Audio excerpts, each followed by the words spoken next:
अस्सलामुअलैकुम, कैसे हैं आप लोग। उम्मीद है सब खैरियत से होंगे, सब ठीक ठाक होंगे। अच्छा जी, वीडियो को शुरू करने से पहले, वीडियो में मज़ीद आगे बढ़ने से पहले मैं आपको एक छोटी सी वॉइस सुनाना चाहती हूँ। क्या चाहते हैं कि मैं अब ये घर छोड़ के उसी लाइफ में दोबारा चले जाऊँ। तो कुछ लोग ये भी कह रहे थे, क्या नाम लिख रहे थे? अफशा। अफशा, हाँ अफशा। तो अफशा इसका नाम नहीं है भाई, हीरा नाम है। तो अब मैं तो कसम उठा सकता हूँ इसका नाम अफशा नहीं है। अब जो आप लोगों को कह रहे हैं वो तो फिर कसम उठा के बोल दे, ठीक है। अपने माँ बाप की कसम खा के भाई इसका नाम अफशा है। वो जो टिकटॉक पे हीरा खान है वो दूसरी लड़की है, वो हीरा नहीं है। मैंने आप लोगों को खोल के भी दिखाई थी आईडी, लेकिन आप लोग फिर भी कमेंट करते हैं। जो जिस तरह कोई आपको बोल देता है तो उस तरीके से आप कमेंट करना शुरू। पैसों के लिए जल्ले आराई के लोग किसी भी हद तक गिर सकते हैं, ये तो हमें पहले से ही मालूम था। झूठी कस्में खा खा के लोगों को अपने सच्चे होने का सबूत देते हैं, हालांकि झूठ बोल रहे होते हैं। हमें चले अफशा के हवाले से, हीरा के हवाले से गलत फहमी हो सकती थी, लेकिन अब आप लोगों का ये सवाल पूछना वसीम भाई साहब से बनता है कि भाई आप तो अफशा को पहचानते नहीं थे, फिर उसी के साथ टिकटॉक पे क्यों बैठे हुए थे। ये अगर हीरा नहीं है, ये अगर कोई और है और अफशा को आप जानते नहीं हैं, आपने कसम खा के कह दिया था कि मैं नहीं जानता उसको और हीरा का नाम अफशा नहीं है, तो उसी अफशा के साथ आप टिकटॉक पे बैठ के क्या करने वाले हैं।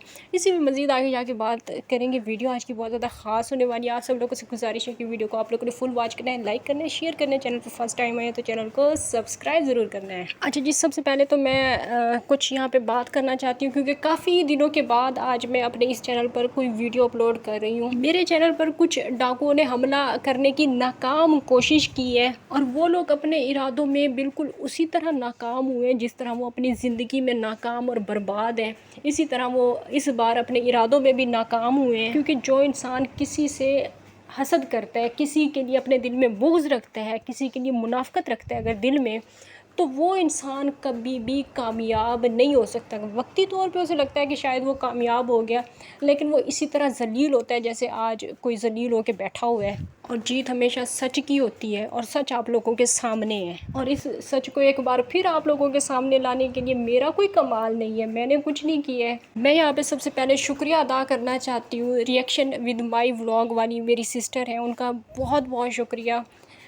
उन्होंने मेरी बहुत ज़्यादा हेल्प की है। मैं जितना यहाँ पे आप लोगों को बताऊँ उतना कम है। और इनके अलावा मेरी बहनें जो कि मेरे साथ थी इस टाइम पे, उन सब का भी बहुत बहुत शुक्रिया। मिसेस इरफान का बहुत बहुत शुक्रिया, सोनू जी का बहुत बहुत शुक्रिया, आयशा कनाडा वाली और कंवल जी आप का भी बहुत बहुत शुक्रिया। आप दोनों का भी बहुत बहुत शुक्रिया। आप सब लोगों ने बताया कि असल में ख़ानदानी कौन था, और अपने आप को जो ख़ानदानी बोलते थे लोग, वो कितने कोई बदनस्ले थे। बस इसके अलावा और कोई बात नहीं।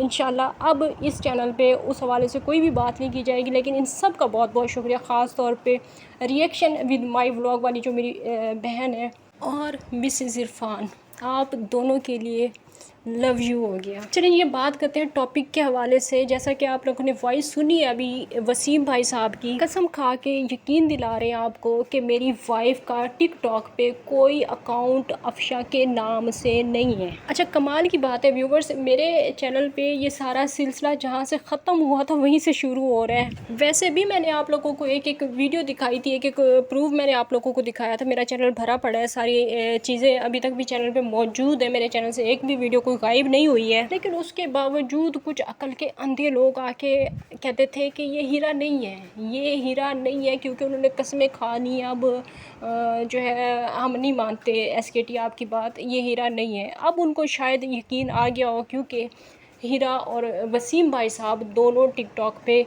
उसी अकाउंट पे लाइव मैंने आप लोगों को दिखा दिए हैं। अब कोई बंदा इनसे पूछे कि अगर इस अफशा को आप जानते नहीं हैं, आप ला इल्मी का उस दिन इजहार कर रहे थे, मैंने आप लोगों को वॉइस भी सुनाई है कि ये अफशा को हम नहीं जानते, कसम खा के आपने कहा कि इसका हीरा से कोई ताल्लुक़ नहीं है, तो फिर कोई मुसलमान बंदा जाके इनसे पूछे कि भाई आपने तो कसम खा ली थी, अब आप उसी अफशा के साथ टिकटॉक पे बैठ के क्या कर रहे हैं। और सबसे बड़ी बात ये कि टिकटॉक पे बैठने से हम इनको मना नहीं करते। हम कौन होते हैं किसी को टिकटॉक पे बैठने से मना करने वाले।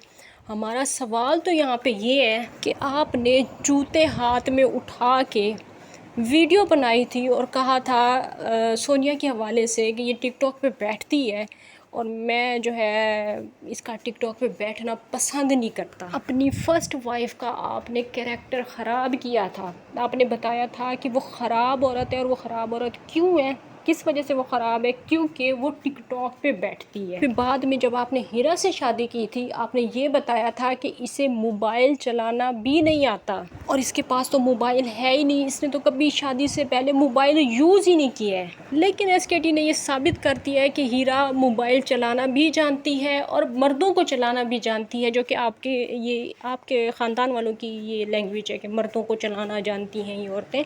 तो ये मर्दों को चलाना भी जानती है, क्योंकि हम इसकी टिकटॉक की सारी वीडियोस भी देख चुके हैं, टिकटॉक पे लाइव बैठा हुआ भी इसे देख चुके हैं। आपके ख़ानदान की हर औरत टिकटॉक पे बैठती है, आपके ख़ानदान की हर औरत यूट्यूब पे नज़र आती है, और आपके ख़ानदान का हर मर्द औरतों की कमाई खाता है। उसके बावजूद आप अपनी वाइफ को सिर्फ इस वजह से छोड़ देते हैं, इस वजह से गंदा करके छोड़ देते हैं कि ये टिकटॉक पे बैठती है, ये मर्दों से राब्ते में है, ये गलत औरत है, इसका किरदार अच्छा नहीं है, उसके कैरेक्टर पे आप बात करते हैं और उसे छोड़ देते हैं। उसके बाद आप इस ड्रामेबाज औरत से शादी करते हैं और कहते हैं कि ये बड़ी शरीफ औरत है, ये बहुत ज़्यादा नेक और शरीफ और परहेज़गार औरत है, इसने तो कभी मोबाइल भी नहीं चलाया, और हालांकि वो इतने अरसे से टिकटॉक पे लाइव बैठती है और आप मानते ही नहीं हैं।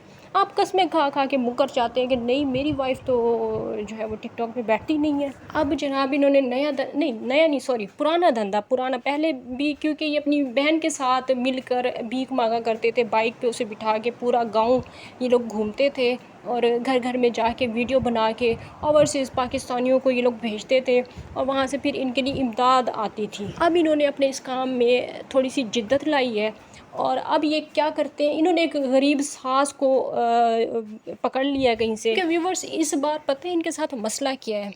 मसला इनके साथ ये है कि माशाल्लाह हीरा बहुत ज़्यादा खूबसूरत है, मैं ये नहीं कहती कि वो खूबसूरत नहीं है, लेकिन ये हीरा को खूबसूरत नहीं समझते, इसी वजह से उसका फेस दुनिया को नहीं दिखाते, इसी वजह से टिकटॉक पे उसे मास्क लगा के बिठा दिया जाता है। और मास्क लगाई हुई हीरा को इतनी ज़्यादा गिफ्टिंग नहीं होती जितनी सोनिया को होती थी, क्योंकि सोनिया को तो हर लिहाज से इन्होंने आज़ादी दी हुई थी पैसे लाने के हवाले से, ताकि ये सोनिया ज़्यादा से ज़्यादा घर में पैसे लाए और घर बने और घर की हर एक जो ज़रूरत है वो पूरी हो। इस वजह से सोनिया को हर तरह से इन्होंने आज़ादी दी हुई थी। हीरा पे इनको भरोसा नहीं है, हीरा पे इनको एतबार नहीं है, क्योंकि वो बहुत ज़्यादा चालाक औरत है, और ऊपर से वसीम भाई साहब ने उसे छुपा के इसलिए भी रखा हुआ है कि वो इसे खूबसूरत समझते ही नहीं है। वो समझते हैं कि ये खूबसूरत नहीं है, और लोग देखेंगे तो ब्रॉड पे आना छोड़ देंगे, और जो थोड़ी बहुत गिफ्टिंग होती है वो भी नहीं होगी। इसी वजह से इन्होंने ये प्लान बनाया है कि अपनी सास को दिखाना है, उसे गरीब बनाना है, उसे रुलाना है। जिस तरह मॉर्निंग शो में निदा यासिर या और भी एंकर्स जो हैं वो ग्लिसरीन इस्तेमाल करते हैं प्रोग्राम उसके मॉर्निंग शो की टीआरपी बढ़ाने के लिए, तो इसी तरह इनके व्लॉग्स में भी अब ग्लिसरीन इस्तेमाल की जा रही है। आप लोगों को याद होगा व्यूवर्स, मैंने बहुत पहले ही आप लोगों बल्कि बहुत दफ़ा कहा है, क्या याद क्या होगा, हर वीडियो में कहती हूँ कि ये लोग वीडियोस नहीं बनाते, ये लोग फिल्में बनाते हैं, ये लोग ड्रामे बनाते हैं। मुझे आप लोग बताएं कि वसीम भाई साहब की सास जो कि शहर में रहती थी, वो एकदम से गांव में चली गई, टूटे फूटे घर में चली गई। जो हीरा बकरी के मेमने पकड़ पकड़ के उनसे खेलती थी, उनको एसी में लेके जाती थी, क्योंकि वो बेचारी शहर से आई है और उसने ये सारी चीज़ें देखी नहीं है। वो हीरा और वो उसकी माँ एकदम से गरीब कैसे बन गए, इतने गरीब बन गए कि अब इनको इमदाद की ज़रूरत है। अब हीरा को अपना नंबर लिखना पड़ रहा है स्क्रीन पे कि मेरी माँ की इमदाद करो, मेरी माँ की मदद करो। कैसे लोग हैं ये, कितने बेगैरत तरीन लोग हैं, क्या इनको कहा जाए, इनको तब जाके शर्म आए। इन लोगों में कोई सेल्फ़ रिस्पेक्ट नाम की कोई चीज़ ही नहीं है। अपनी सास को इन्होंने ड्रामेबाजी पे लगा दिया, हालांकि अच्छी खासी शरीफ नज़र आती हैं, मतलब हालांकि फेस, अच्छा ये भी बात कंफर्म नहीं है कि वो उसकी सास है भी या नहीं। वो घर तो जो उन्होंने किराए पे लिया हुआ है या कहीं से भी किसी का लिया हुआ है, वो घर तो उन्होंने लिया हुआ है, लेकिन वो सास भी पता नहीं किराए पे ना ली हुई है कहीं से। जिस तरह से फिर हीरा अपनी आंखों में उंगलियां मार मार के रो रही थी, ये ड्रामेबाजी किसके लिए, मुझे समझ नहीं आती कि पता नहीं कैसे लोग हैं जो कस्में खा खा के झूठ बोल जाते हैं। इन लोगों को ज़रा खौफ खुदा नहीं है। अब हमने ये सारी बातें, ये सारी चीज़ें, ये सारे जो भी हमारे पास प्रूफ हैं, ये सारे हमने वीडियो से ही निकाले हैं। कोई हमें किसी ने आके पर्सनल इन्फॉर्मेशन नहीं दी, लेकिन हर वीडियो को अगर आप बगौर देखें, बगौर जायज़ा लें, तो सारा इनका झूठ वाज़ेह होता है और ये पता चलता है कि ये लोग पैसों के लिए कुछ भी कर सकते हैं। जैसे इन्होंने घर कहीं से किसी से मांगा है, उसी तरह क्या पता सास भी किसी से मांग के लेके आए हों। पहले बड़ा गैरतमंद बनता था, सोनिया को इसने डिवोर्स दे दी इस वजह से कि वो टिकटॉक पे बैठती है, और इसे जब घर बन गया, जब बाइक ले ली, जब सोलर पैनल लग गया, हर काम होने के बाद फिर इसे सोनिया का टिकटॉक पे बैठना पसंद नहीं था, और बाद में फिर दूसरी उससे भी बड़ी और उससे भी ख़तरनाक और पता नहीं क्या क्या यहाँ पे कहूँ, जो भी कहूँ कम है, ऐसी एक और टिकटॉकर लेके आ गया। क्योंकि व्यूवर्स आप लोगों के सामने ये है कि ये कितनी बड़ी ड्रामेबाज औरत है। ये जो हीरा है ये कितनी ड्रामेबाज औरत है। हर झूठ में इसने वसीम का साथ दिया। शादी इन्होंने पहले छुपाई, हालांकि शादी कब से हो चुकी हुई थी। टिकटॉक पे हीरा कब से लाइव बैठती थी। हर एक झूठ में इस औरत ने साथ दिया, झूठे इंसान का। और अब इस ड्रामे में ट्विस्ट आ गया है कि सास गरीब हो गई है एकदम से। पहले अच्छे खासे शहर में रहते थे, अब गांव देहात में चले गए हैं। अब पता चला है कि जो सास साहिबा है उन्होंने तो सारी ज़िंदगी गांव में रह के मज़दूरियाँ की हैं। पहले तो वो शहर में रहती थी, अब पता चला है वो गांव में रहती थी, उन्होंने सारी ज़िंदगी मज़दूरियाँ की हैं। तो ये अजीब कहानियाँ, समझ से बाहर जो कहानियाँ हैं, ये किसी ने हमें पर्सनल में आके नहीं बताई हैं। ये सारा इनकी वीडियोज़ में मौजूद है सब कुछ। तो फ़िलहाल के लिए इतना ही काफ़ी है। इंशाल्लाह नेक्स्ट वीडियो में आप लोगों से फिर से मुलाकात होगी। तब तक के लिए इजाज़त दीजिए। अल्लाह हाफ़िज़।